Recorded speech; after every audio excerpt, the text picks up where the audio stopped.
Solar PVcast by Shift, a podcast exploring solar energy and the role it plays in improving our lives and our planet. Here's your host, Chris Palliser. Another episode of the Solar PVcast. Thank you for joining us once again. When people are looking to go solar, they see the ads, but they really want to hear from somebody that is already using the power of the sun. I tell you, testimonials are probably the most listened to episode on the Solar PVcast. My name is Chris. It is brought to you by Shift for all your solar and energy storage needs. Make sure you visit shift.ca. Let's dive into the episode. I'm excited about our guest today. Not only is this a testimonial, but this is a testimonial with some backing, with some knowledge, with some experience. I want to welcome to the podcast right now. You might be familiar with him if you're a resident of BC or Canada in general.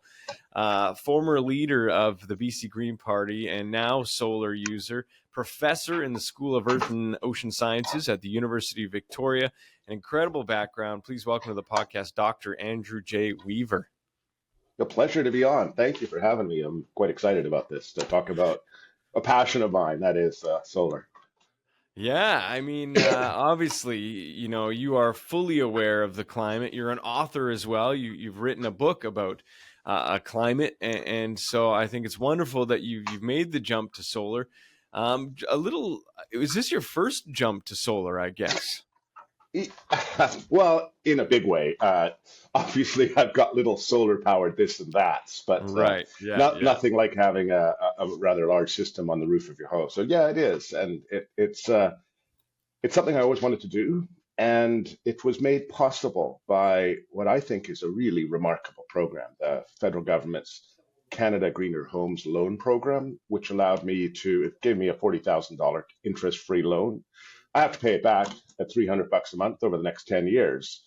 But what it allowed me to do is essentially save the money equivalently and get, in essence, a free installation of a heat pump system and a rather large solar array on top of my home.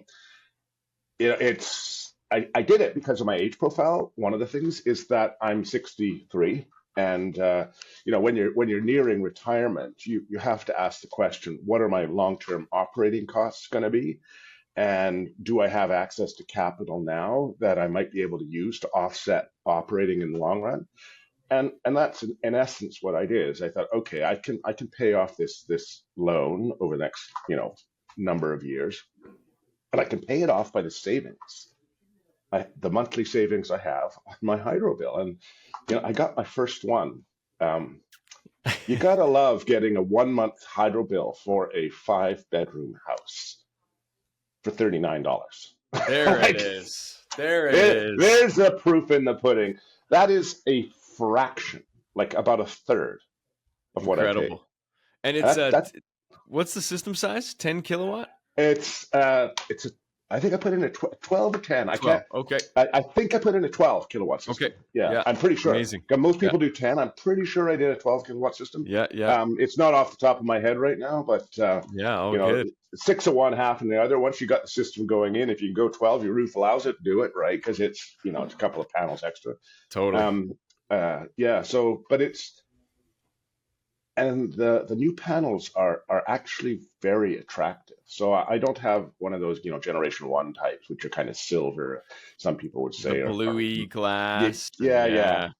I got the flat blacks. I mean, they blend into the roof beautifully. They actually look like, it adds value to the home. Totally. That monthly hydro bill, let me tell you. We can hear and see the smile. $39. You got it. And that's in the winter, right? That's not the summer. So. Well, that's just it. And obviously we're heading into the sunny season. You're just about to bank. Exactly. What about the app? How many people have you showed the app to? I use the app all the time to see how much I get. Well, let's do it right now. Let's see what we get. It's a relatively sunny day, partially cloudy day here. I bet kind of high overcast, yeah? Yeah, probably getting 4 kilowatts now. Let me see what I'm getting. Live in the moment. This is what you can do when you go solar. You can just in the moment, sitting in the pub with your friends and pull it out and see. just pulled it up here. So I'm getting, I'll just say 3 kilowatts right now. So, Okay. so I got it's a 10 kilowatt capacity. I correct myself. I'm getting actually 2.7, 2,700 watts, right? So, And that's, I mean, if we're both in Victoria, I think it's a cloudy yeah, day, right? it is. It's, Yeah. I look outside, it's cloudy. So that's like, 25, that's like 25 100-watt light bulbs. Yeah. But nobody uses 100-watt light bulbs Yeah. anymore because Totally. we're all on LEDs. Yeah. Yeah. So this is Yeah. right Yeah. now probably, well, it's powering my home right now, 100%, right? So Do you find that, that $39, do you find now that there's a household, a team effort to use less energy so that you can get a $0 bill? So I have this is my first year on solar. So I have a buddy just around the corner who I've known for quite some time. It took him a year to figure out how to maximize to get a negative hydro bill, and he did. So my goal is to do that, is to, I've signed up, for example, to the time of day billing option where you pay premium if you use BC hydroelectricity Yeah. between whatever time it is.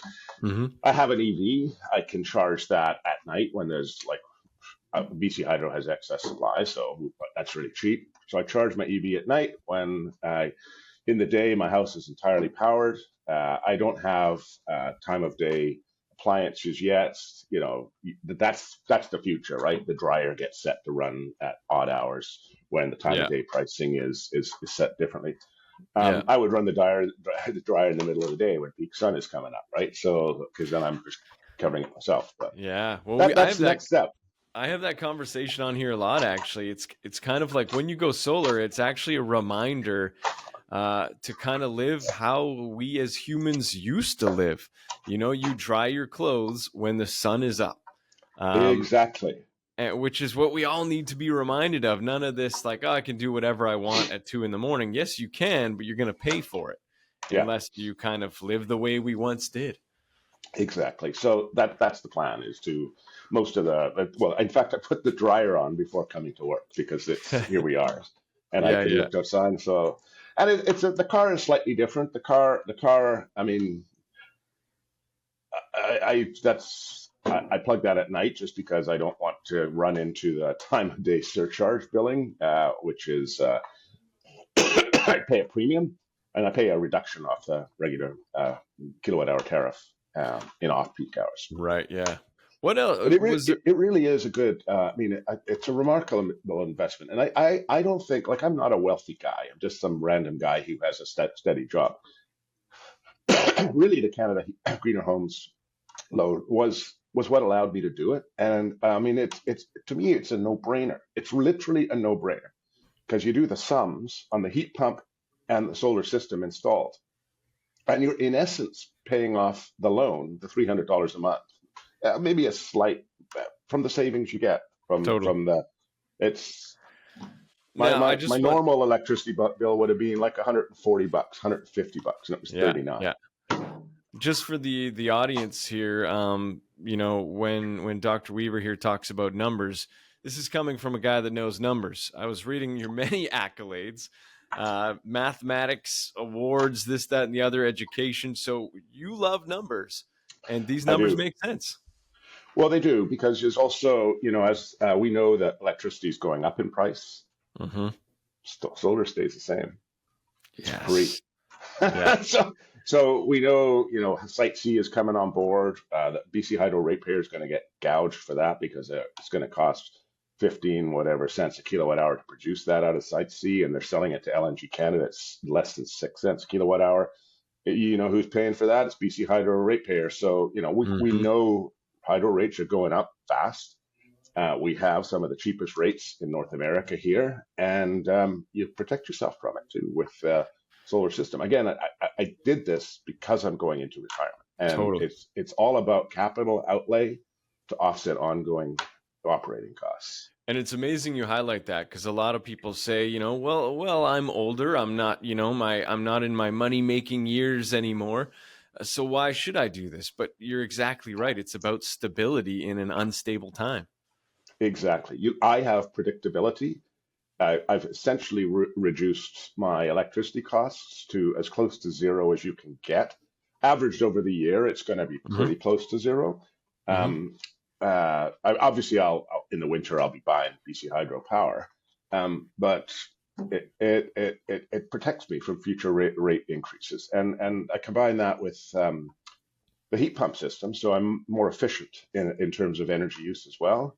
The And EV, the heat pump, the yeah, yeah, LEDs, you're doing yeah. everything. I got the. It's actually fun, and that's what most people don't realize too, right? Um, you alluded to it earlier. It's you can have household family challenges, and you can have fun when you can monitor things like we just looked Mm-hmm. at the solar. Yeah, I'm still getting 2.5 kilowatts. Uh, when you think about, okay, how can I minimize my carbon footprint? You can get it to zero really fast, which is what Yeah, I've done, you and can then you can, see it.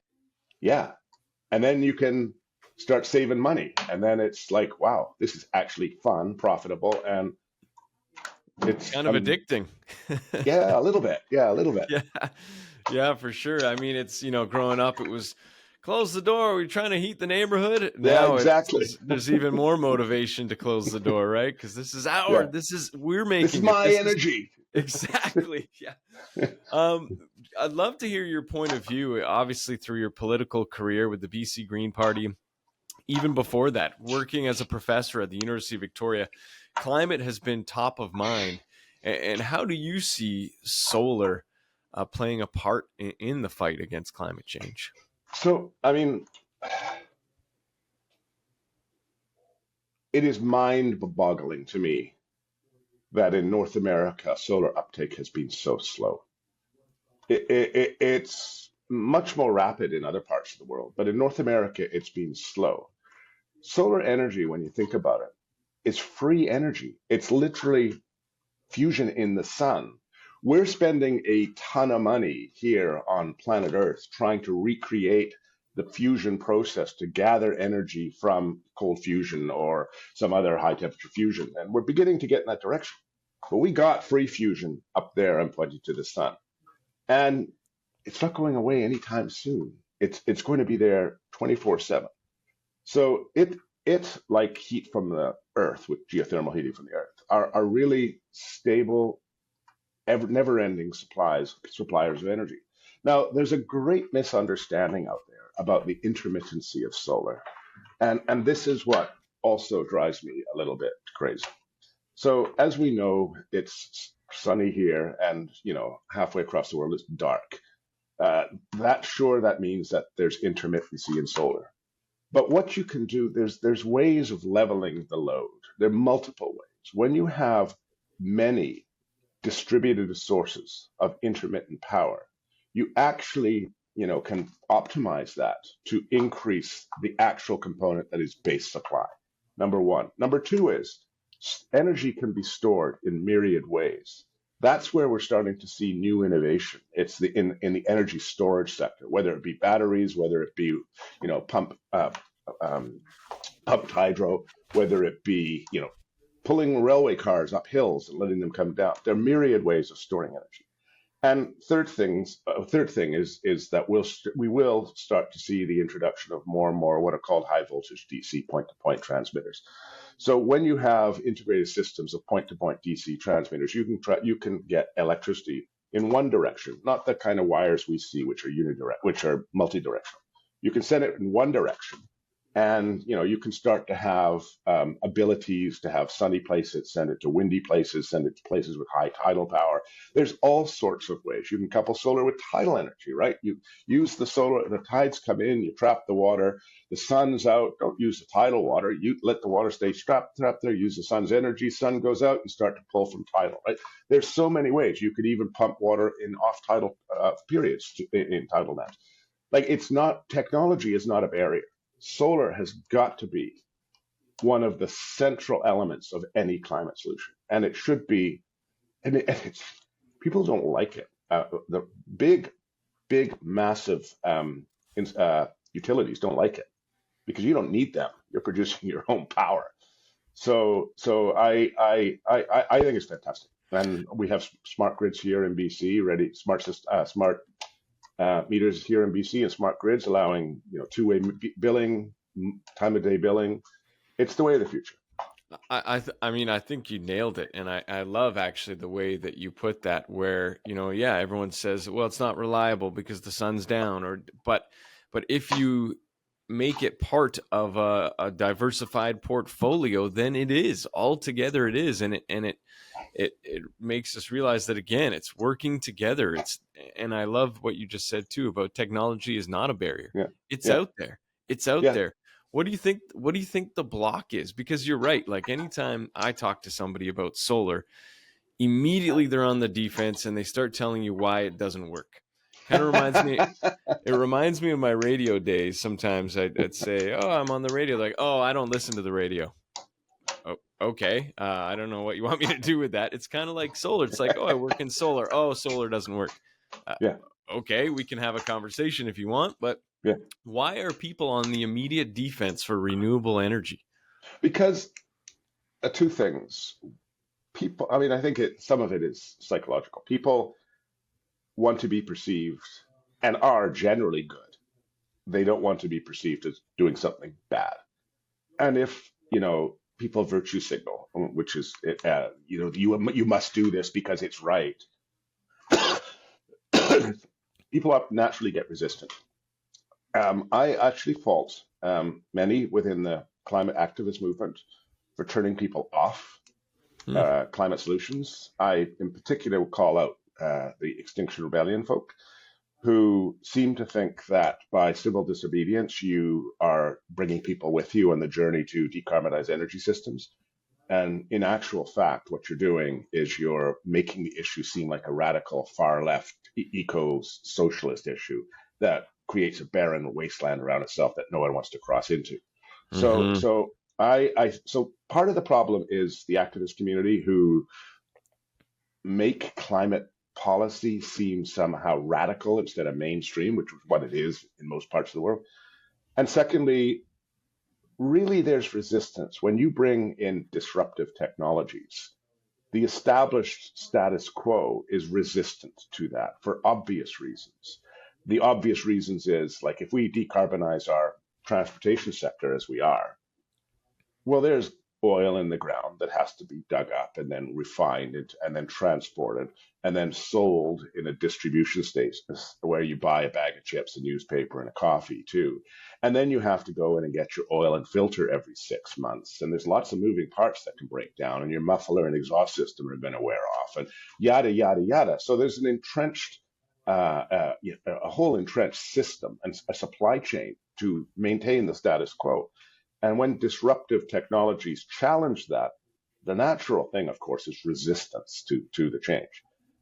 Resistance both from those in the older technology and resistance from those relying upon the older technology. So we're in the very early stages of a solar PV revolution in Canada, I think. It's beginning, it's happening. And I do credit the federal government and for this Canada Greener Homes loan program. And in British Columbia, BC Hydro is really stepping up too. I mean, I got a $5,000 grant from BC Hydro, and it makes sense in some sense because it costs them an awful lot more to bring enhanced capacity onto the grid than it does for me with my solar to bring that capacity onto the grid. I also got another $1,000 from BC Hydro for because I installed a heat pump as well as the solar. So, there's incentives out there. So all in all, it was like $34,000 tax free. So it's actually interest free loan because 6,000 came as rebates. Right. This is what we needed because we need to get early adopters in. We're paying some of the R&D, some of the establishment costs, et cetera. But the price is plummeting so fast on solar, like it really is, and it'll be totally mainstream within 5 years. Everybody's going to be having solar. Yeah, for sure. Incredibly well spoken. I agree with everything. Why do you think, you said this off the top as well, I'd love to get your take on it. Why is North America so far behind. Because you're right. My uncle, I was telling him I'm working in solar now. Says, "Oh yeah, I've had panels on my flat in London since Yeah, 1998." right. And China has floating solar arrays powering their Yeah, water treatment plants. Like, of why course. is North America behind on this? Is it because Henry Ford and you know what I mean? Like, Well, it didn't help that the solar panels on the White House were torn down. that's right. The White House had them. I Yes. had them. I forget. Was it Carter who put them up? Someone put them up, and then someone Yeah. took them down. I think it might have been Yeah. Trump taking. I'm going to blame Trump for taking them down. Yeah. I'm gonna Sounds credit good. some Democrat Yeah. prime Yeah. minister, president for putting them up. Totally. It is. It's we're more libertarian here, frankly, which ironically, what you would think would feed into a solar push. Yeah. Like, we are. I don't know. In Europe, it's mainstream. It's completely mainstream. And it's the same In climate. Berlin has the same climate as 100%. Vancouver. Yeah. I look at if I had the magic answer, it would be an opportunity for dealing with it. But like, we've got all these black asphalt roofs. It's just ridiculous. Like, we're just turning that solar energy into heat. In the summer, it's making our attics really, really hot. We have to cool them. And like, why don't we just use that energy, and instead of turning it into heat on our asphalt shingles, turn it into electricity or I mean, still there's heat. But Totally. so it doesn't make any sense. And it's one of those things that you'll never be able to explain, because I think it's fear of change. Yeah. You've been at the table in those, some big tables in your political career. Does the conversation around renewable energy, is it a legit one at those tables? It is. So I was, CleanBC, which is our climate plan in British Columbia. That's right. Which, the BC Hydro programs flow out of. That was a collaborative initiative between George Heyman, who was the Minister of Environment, and me, holding the balance of power in the BC Green Caucus. We worked closely together with incredible staff, both in government and in my research office, to bring that discussion to the table. Now, what I found in the legislature is that obviously I didn't have to convince some people, but there are others who don't understand the fun aspect of it. And I'll come to one of them who I will defend till my last breath. That man, his name is John Horgan. He, in my view, was an absolutely superb premier. Absolutely superb. He listened. He made decisions based on evidence. He brought people with you. I didn't agree with everything he did. He didn't agree with everything I said. He knew how to collaborate. He knew what compromise meant. It was just a wonderful working relationship. He was very reluctant and resistant to all this renewable stuff when he started off. It's one of the reasons why we saw a push for LNG Canada early on, and the Site C moving forward. Like, he came from a background of the big energy, projects, right? Big gas plants or big hydro dams. And often it's about talking about the innovation and opportunities in other sectors and how that's actually really good for our environment. We spent many hours talking about the collapse of BC's clean energy sector, which literally happened under Christy Clark, and then the early years of the first year of the NDP government, and that sector has now blown up. But what happened? And there's a funny video out there, which people might Google. It's called BC Poly Bachelor. We had there's the movie Bachelor where people go and get, so we did a BC Poly version where I had to choose between the Liberals and the NDP. One of the things I said there as a joke, but it was some truth to this, is that John had laser surgery and then a twinkle in his eye appeared, and that twinkle enamored me, and it was the reason why I had to choose to go with the NDP. But the analogy, the joke there is, he did have a twinkle when he started to see the opportunity. I toured with him to, electric forklifts. We toured carbon captured in concrete.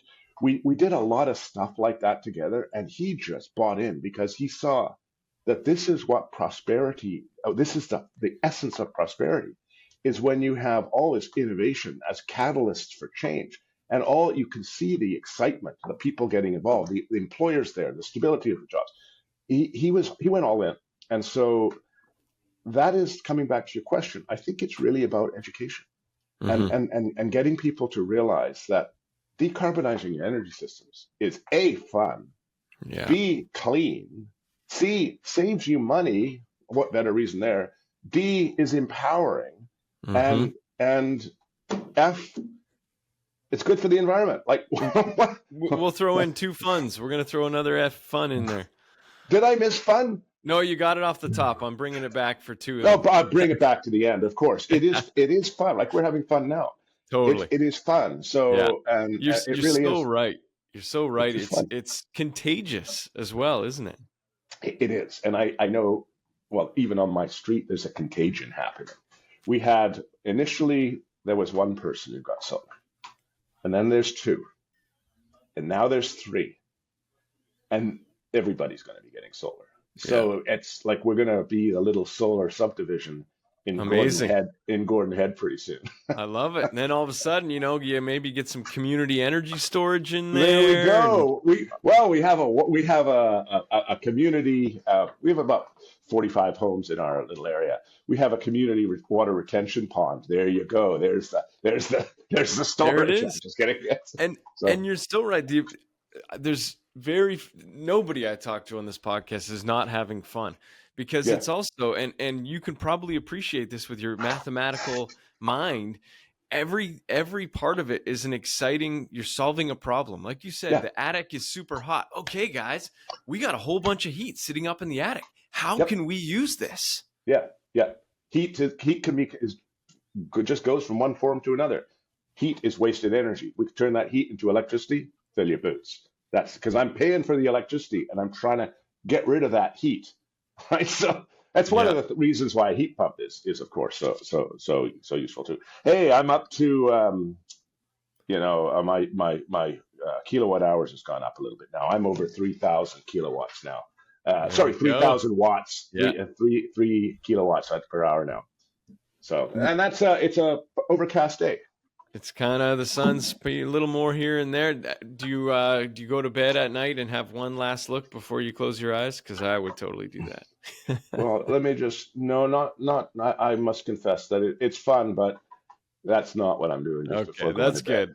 Yeah. But I do. I mean, I can show you. We're doing a radio podcast, but I do like looking at my chart, there you showing go. the daily usage and amazing. It is really something that I think.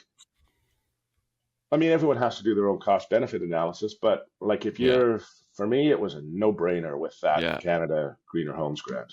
Totally. Loan, not grant, loan. Yeah. I love your story and with John Horgan there, and I obviously never knew him, but as a resident of the island and of BC, I definitely appreciated everything he did, and I love hearing those words about him from your perspective. Thank you for sharing that. Yeah. But you're right. It is about education and just conversation. Yeah. Because nobody comes away from a renewable energy conversation feeling sad. Well, they don't, and that's what's happening on our street. Like, people see, because we're a bare land strata, right? So there's 45 homes in this. Okay. I don't know how many acres there is in the land, but it's not gated or anything silly like that. It's just the way Saanich likes to do developments these days. Right. But people walk by all the time. They walk by as the guys are putting. When I say guys, it's gender neutral. But when they're putting on the solar panels, they're there. And people just ask questions, and the conversations are really fun. Yeah. And you're right. People walking by asking questions. You pull it out your app. And say, hey, check this out. Check this out, yeah. So, quickly before we wrap up, just because you've had such an incredible career, not to say you're retiring tomorrow, but obviously it's on the agenda. But being a fly on the wall in British Columbia, from growing up in Victoria and your political career and your career with UVic, what's it been like watching BC transition? It's been a roller coaster journey. Yeah. because this is my home. I care a lot about the island in particular. I think we live in a very special part of the world. You know, people have criticized me and claimed that I went into office in a quest for power, and I laugh at them. Right, you don't run with the BC Green Party if your goal is power. Like, they've never elected anybody anywhere before. Like, that's not a Yeah. okay. No evidence. I care about it, and I care Congrats about. on that, by the way. Okay, First, yeah, BC Green, yeah. First provincial Green elected anywhere too. That's right. But anyway, Yeah. but that's to me, it was frustrating because I know how serious the issue of global warming is. It's very, very serious issue. Yet all the solutions are there. Like, they really are there. There's an awful lot of hypocrisy out there. Awful lot of people telling others what to do. There's an awful lot of virtue signaling. There's an awful lot of calling people out. There's not a lot of calling people in. There's not a lot of demonstrating through leadership what can work. There's not a lot of speaking about the opportunities and the positive catalyst that climate change is for innovation and creativity. So I felt it was important because I'd worked very closely with Gordon Campbell when he was Premier and Barry Penner when he was Minister of Environment in the development of BC's Climate Action Plan, which was quite advanced at the time. It came out 2007, 8, 9. It was really well ahead of its time. And I couldn't stand by and watch Christy Clark dismantle that. And then I didn't trust the NDP because they ran the Axe the Tax campaign in 2009. I don't trust them again because I just, in the province at least. Mm-hmm. It's been very frustrating because far too many politicians spend far too much time thinking about what they can do to get reelected instead of what they need to do for the betterment of not only today's society, but putting in place the ability for future societies mm-hmm. and generations to thrive as well. And so that was my journey. It's still very frustrating because you're a one person, you go and you do what you can. I think we did a lot in those, I was there 7.5, but from 2017 to 2020, I think that looking back, people will say an awful lot got done there. Awful lot got done through collaboration and compromise. And nobody will ever know the role that we played behind the scenes because for me, it was never about trying to get credit. It was always about doing the right thing. And John was exactly the same. It was never about getting credit. It was about doing the right thing. So that to me was everything I had ever wanted to see happen was the development of CleanBC. And I remember sitting in George Heyman's office, crying, actually. I had tears come down when we finally agreed on the last T to be dotted and to crossed and dot to be added for CleanBC. I mean, it brought tears to my eyes because it was a culmination of everything I had hoped to gain. My role, my job was done in the ledge at that point. Incredible. George was also pretty weepy too, but he may not admit it, but he was. But it's so I still, we have a lot to do, a lot more to do. I mean, I still got a couple of fights in me, but I think we got bigger issues right now with the rise of authoritarian governments and totalitarian governments and oligarchs, etc. Mm-hmm. So I worry that climate change will once more fall off the voting public's radar, mm-hmm. which is why I think you'll see me speaking out in this election campaign very shortly. Okay. About ensuring that we actually have people. I would like to see a minority government. I mean, I don't want to politicize your podcast, but I think if we don't, we won't have. If we have the Bloc or the NDP holding in a minority government with the Liberals in power, I think this would be the best for Canada because the NDP and Bloc both have commitments on climate. Right. I prefer what the Liberals had done to what the NDP talk about because they talk a lot and they don't do. But having them nipping at the heels of a Liberal minority government is exactly what I think Canada needs to ensure that we keep going forward on this file. Yeah. That's why Yeah. I've got Elizabeth May sign on my lawn. Oh, there you go. Yeah, right on. Yeah, no, it's going to be an interesting one, and you're so right. It's almost like 2 steps forward, 1.5 back sometimes. Hey, Yeah, yeah. with climate. And it is 2 forward, 1 back. But that's why when I was in the ledge, and when I've tried to convince people about, how the importance of actually advancing in decarbonization of energy systems, I always did it from an economic perspective. Mhm. Forget the environment, because that's value added. And that's the thing with solar, right? The arguments can be made based on economic arguments. Capital outlay, save on the operating. Simple as that. Pick your discount factor, your savings are bigger, right? So it really is. Totally. Use the environment for the marketing. Exactly. Yeah. It's the same with an electric vehicle. I, to this day, have no idea why anybody would buy a gas-powered car. I just don't understand it. Because the second you drive a car off the lot, if it's electric, you start making money. Because you have no maintenance and virtually zero operating. And if you got a solar array, much of your charge is free too, right? I got to get you a bumper sticker. We got driving on sunshine. I got to get that on your EV. I need one of those. I will put it on. I need one of those. Yeah, for sure. Yeah, you're so right. And I read an article. I wish I could credit who wrote it, but it talked about the opportunity Canada has right now to be, the line was the energy for the democracies. Exactly. And I was like, I love it. We have the oil and gas. I'm not going to say no to it because it is there and it's valuable around the world. Yeah. We have the sun, especially on the prairies. We have the tidal, Bay of Fundy, the world's, most, whatever the title is, highest tides in the world. Yeah. Highest tides. We've got everything. We've got everything. We've got everything. We've got wind. We've got sun. So it's like, man, I would love to see the next federal government just take that and run with it and say, you don't need the U.S.